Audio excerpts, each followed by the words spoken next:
The little Lord Jesus laid down his sweet head. The stars in the sky looked down where he lay. The little Lord Jesus asleep on the hay.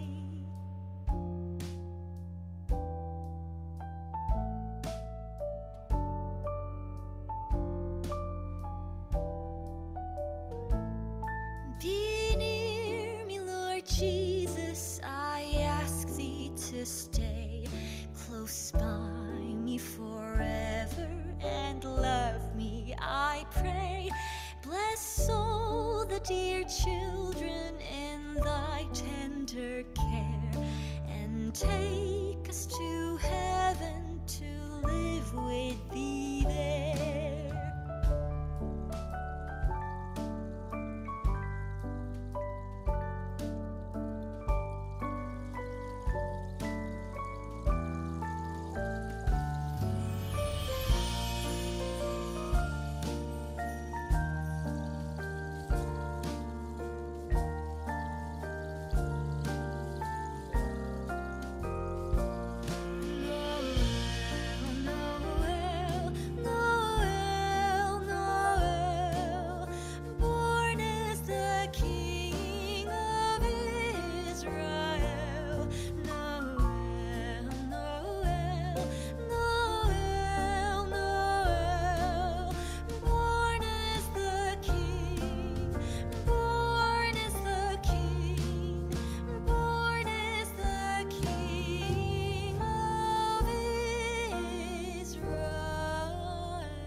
기도하겠습니다. 사랑해 주님 감사합니다. 오늘도 주님께서 우리 발걸음 인도해 주셔서 주의 말씀과 더불어 하루를 시작합니다. 주님 오늘 하루의 삶이 주님 안에서 형통한 삶이 되게 하여 주시옵소서.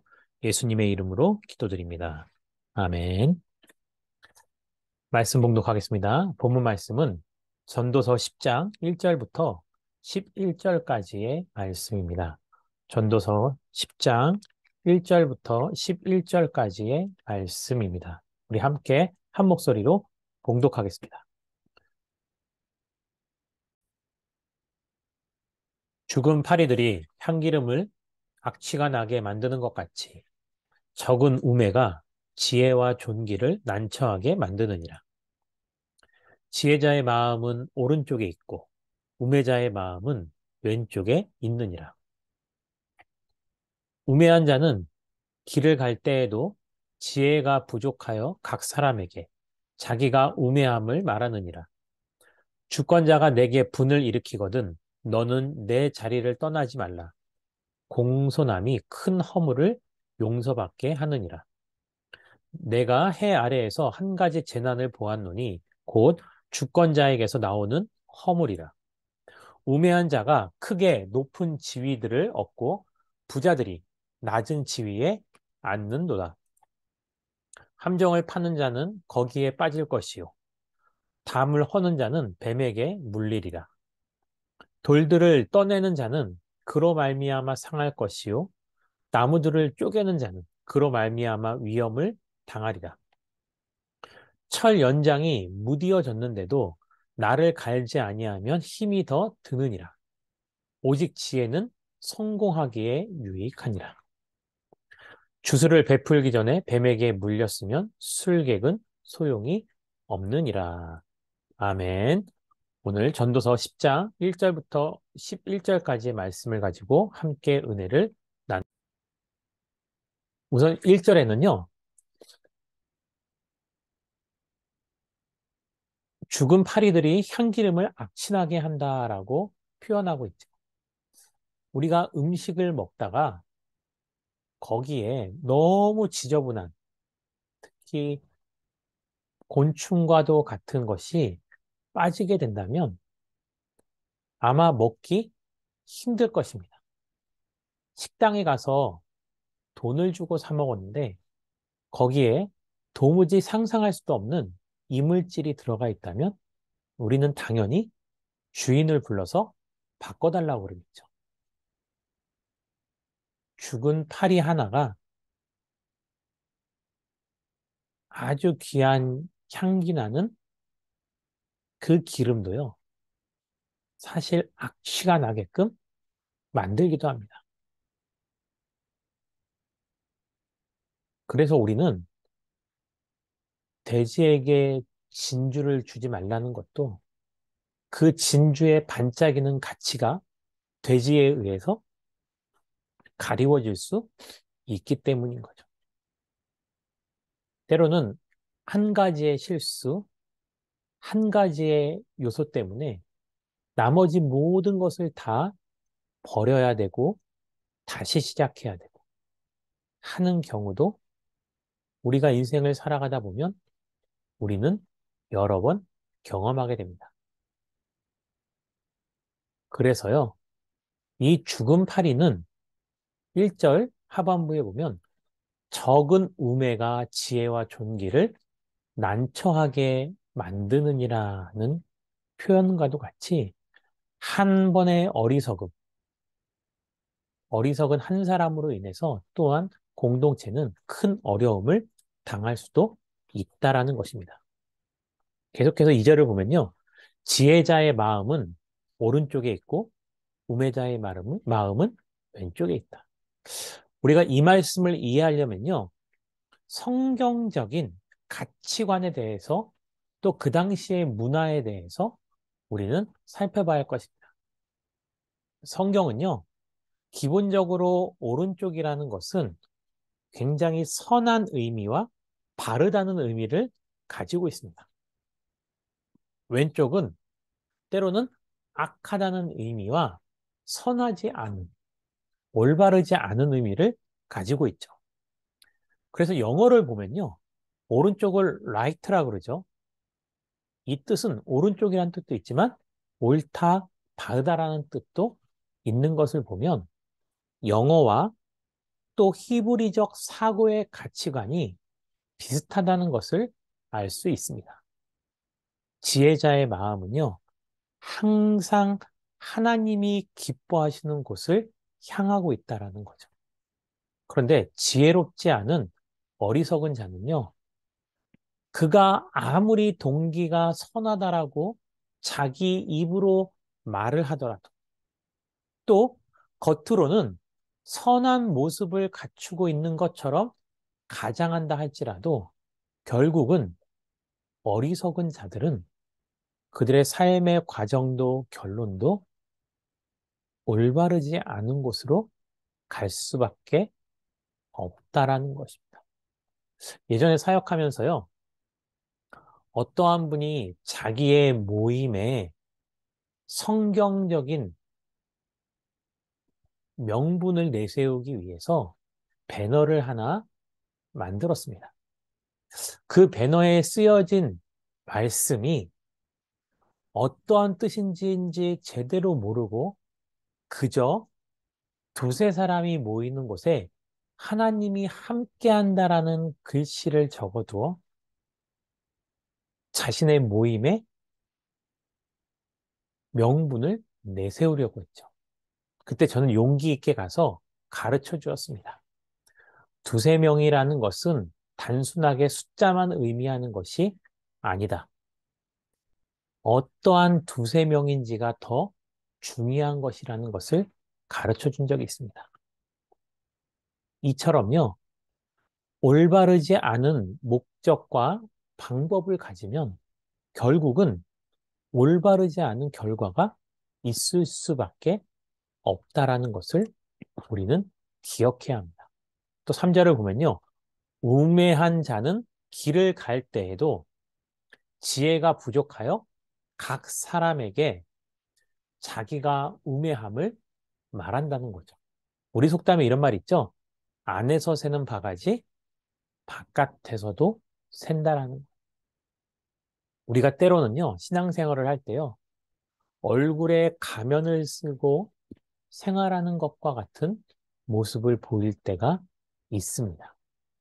물론 처음부터 모두가 다 선할 수 없기 때문에 우리가 하나님 앞에 나오면 또 믿음의 공동체 안에 있으면 우리가 더 선해지고 더 올바른 모습으로 살아가기 위해서 나의 육신에 담겨져 있는 그 모습들을 버리려고 노력하는 것은 정말로 정말로 필요합니다. 그러한 모습을요, 노력을 착한 척 한다라고 말할 수는 없습니다. 하지만 그런 척 하는 것은 무엇이냐면요. 신앙생활을 한 지 5년, 10년 시간이 많이 가고 있음에도 불구하고 여전히 자신의 삶 가운데 변화가 없다면 우리는 분명히 생각해 봐야 돼요.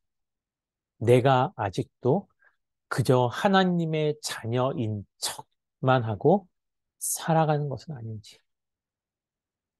우매한 사람은요, 길을 갈 때도 지혜가 부족해서요, 누구를 만나던 자신의 부족한 지혜가 드러나기 때문이라는 겁니다.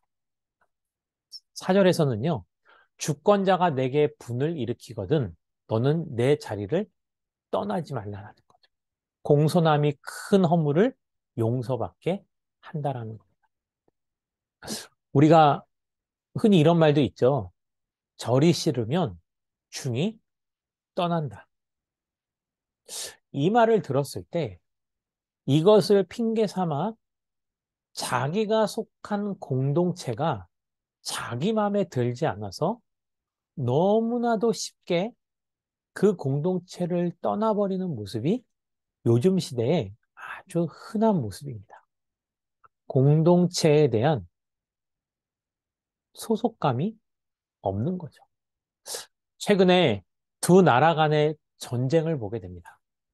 한 나라는 나라의 전쟁이 터져서 외국에 있던 사람들도 자신의 나라로 귀국하기도 하고, 한 나라는 전쟁이 터지니까 자기 나라 안에 있다가도 외국으로 떠나버리는 완전히 상반된 모습의 국민성을 보게 되는 거죠.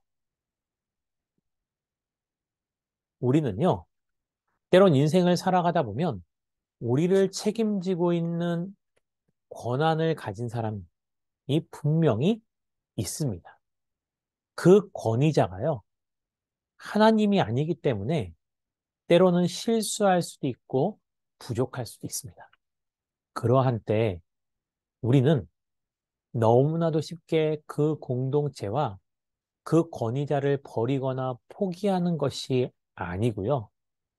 나에게 분을 일으킨다 하여도 그 자리를 떠나지 말고요. 오히려 하나님이 세워주신 권위자라고 고백하면서 오히려 인내심을 가지고 그 권위자를 위해서 기도하는 모습이 필요합니다. 그러한 우리의 삶의 모습이요. 오히려 지혜롭지 못한 권위자들을 더욱더 올바르게 세워나갈 수 있고 수많은 사람들을 책임지고 있는 권위자가 올바로 서야 그 밑에 있는 수많은 사람들이 그 혜택을 누릴 수 있기 때문입니다. 5절에서는요, 자주 나오는 표현이죠. 내가 해 아래서 또 한 가지 재난을 보았다는 거죠. 애매한 고난, 이해할 수 없는 참 이해하기 어려운 그런 규범적인 윤리를 보았다는 겁니다. 왜냐하면요, 주권자에게서 나오는 허물이라는 겁니다. 자신에게 힘이 없을 때는요, 전혀 그렇지 아니하다가 자신에게 권력이 생기면요, 진짜 지혜로운 사람과 진짜 우매한 사람은 그때 확실히 그 사람의 본성이 드러나게 됩니다. 우매한 자가 크게 높은 지위를 얻고 부자들이 낮은 지위에 앉는다. 아무리 높은 자리에 앉았어도 지혜롭지 않은 사람은 결국은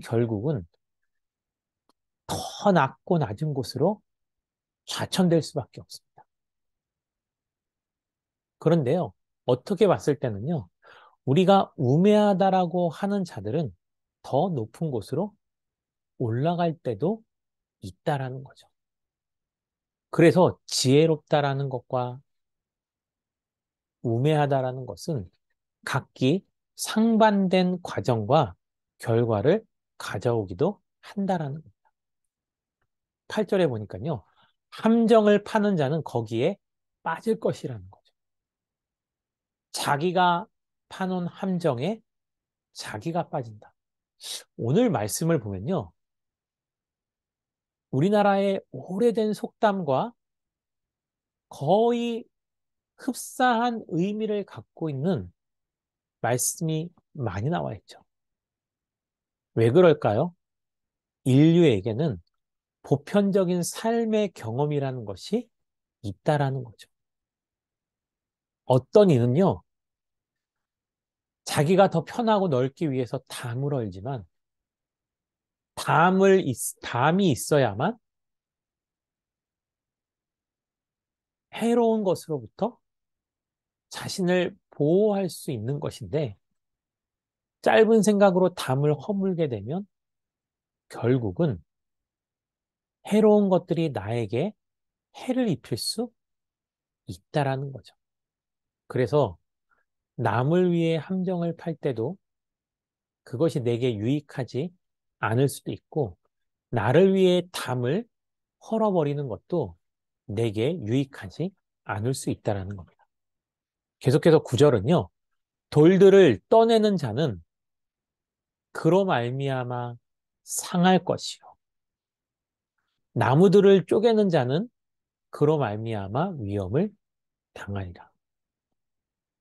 우리가 무엇을 하든 우리의 완전하지 못한 우리의 선택과 행위가 우리에게 생각지도 못했던 어려움을 주기도 한다라는 겁니다. 계속해서 10절에는요. 철 연장이 무디어졌는데도 나를 갈지 아니하면 힘이 더 드느니라. 하루는요. 딸을 어린이집에 데려다 주고 오는 길에 차에 이렇게 써 있는 것을 보았습니다. 유명한 김홍도의 그림이 그려져 있는 차였는데요. 거기에 글씨가 칼의 부활이라고 쓰여져 있는 것입니다. 자세히 봤더니 어떤 차냐면요. 무뎌진 칼날을 갈아주는 차였습니다. 전화번호를 기억해 두었다가 매주 일정한 날에 일정한 시간에 그 장소에 오는지 물어본 뒤에요. 집에 있던 아주 무딘 칼을요. 가서 하나에 5천 원씩 갈았습니다. 칼을 갈아서 왔더니 그동안 내가 알고 있던 칼이 아니었습니다. 굉장히 절삭력이 좋아졌다라는 거죠. 그것을 알고도 여전히 무딘 칼로 음식 재료를 썰고 있다면 굉장히 어리석은 겁니다. 그 뒤로 무엇을 샀냐면요. 칼을 가는 도구를 사서 전문가에게 맡기지 못할 때는요. 가끔씩 제가 직접 칼을 갈기도 하고 냄비 받침 뒤에도 갈고 칼과 칼을 맞대어서 임시적이지만 칼날을 세우기도 합니다. 그래야 칼이 칼로서의 역할을 할 수 있으니까요. 알매도 불구하고 그렇게 하지 않는 것은 어리석은 거라고 10절은 말하고 있습니다. 그리고 11절에요. 만약 주술사가 주술을 베풀려고 하는데 뱀에 물려버리면 무슨 소용이 있을까요? 어떤 말씀이 기억납니까? 모세의 손에 들려있던 지팡이를 던지라는 거죠. 하나님의 주권적인 역사에 의해서 그 지팡이가 뱀으로 변하죠. 그리고 그것을 다시 집었을 때는 그 뱀이 다시 지팡이로 변하는 거죠. 그런데 주술사가 자기가 뱀을 가지고 주술을 부리는데 만약에 그 뱀이 그 주술사를 물면 과연 그 주술사는 어떤 의미가 있냐는 거죠. 세상에 헛된 우상을 섬기는 자는 그 우상으로 말미암아 결국은 패망하게 된다는 거예요. 오늘 말씀을 통해서요. 다시 한번 우리가 마음에 돌이키는 것은 온전한 믿음을 가지고서 하나님을 바라보고 지혜로운 삶을 살아야 한다라는 겁니다. 우리 함께 기도 제목 나누도록 하겠습니다. 어리석음으로 인해 내 삶이 하나님과 멀어지지 않게 달라고. 우매한 지도자들의 영향력을 하나님의 지혜로 이겨나갈 수 있기를 우리 함께 기도하고 교회를 위해서 이렇게 기도하겠습니다. 가정과 교회와 세상을 더욱더 아름답게 만들어 나가는 그런 고덕 아름다운 교회 또 우리 아름다운 교회 성도님들이 되게 달라고 이 시간 자유롭게 기도하고 마치도록 하겠습니다. 기도하겠습니다.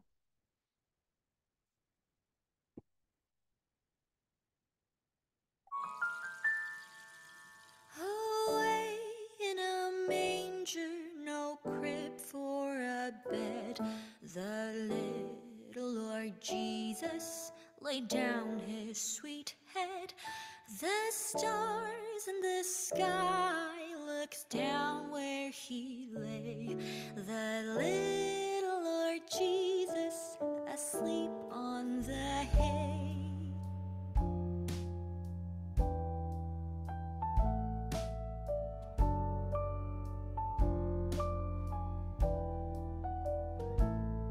Be near me, Lord Jesus, I ask thee to stay close by me forever and love me, I pray.